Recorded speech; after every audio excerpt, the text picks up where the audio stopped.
Now, you were also on tour with Aerosmith, correct? Yeah, actually, that would be another one I should probably mention, just because that was such a great tour for us. That was kind of where we peaked, as far as we were pretty popular at that point. So it felt a little bit more like a co-headlining run, although Aerosmith's great, of course, but we were at a very high point, and the show was just so exciting because both bands were doing really well. Mm-hmm. The Aerosmith guys were great. They were just, salt of the earth people, and I still feel that way about those guys. I mean, all my connections with them in the years since have been very, very positive, and I'm just I really valued that time. Nice. And on that tour, the Permanent Vacation tour, that is when Liv Tyler found out Steven was her dad. Yeah, and I kind of remember the hubbub around that. Do so you? Yes, I was just going to. She was just a little thing, but yes, I remember. Yeah, she was 11 years old, and that I remember that too. She was a tall 11, though. Isn't she still tall? She's just a tall lady. Now she's a tall 30 or whatever. Yeah, right. A beautiful woman. So she really is. She's cool.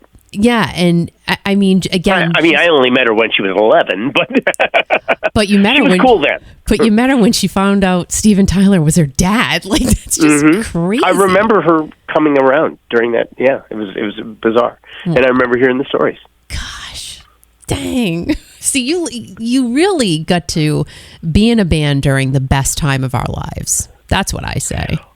Well, I definitely was in a band when it was a great time to be in a rock band. Yeah, absolutely. Absolutely.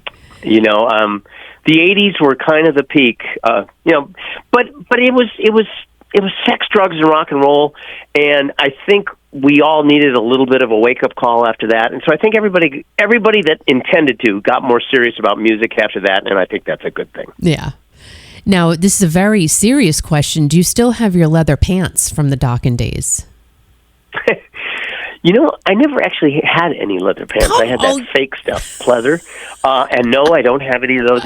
Somewhere there's a Hard Rock Cafe somewhere, and I forget where, but that has our Under Lock and Key outfits, I believe, which is what that fake leather was.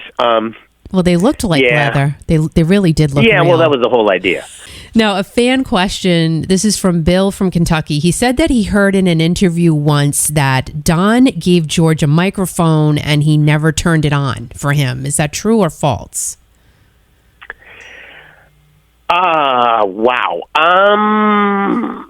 Well, I think there was a period where George decided he wanted to do background vocals, so I think he did have a mic for a while, and I think it was actually on. I'm not 100% sure it was on in the PA, but I'm pretty sure it was on stage.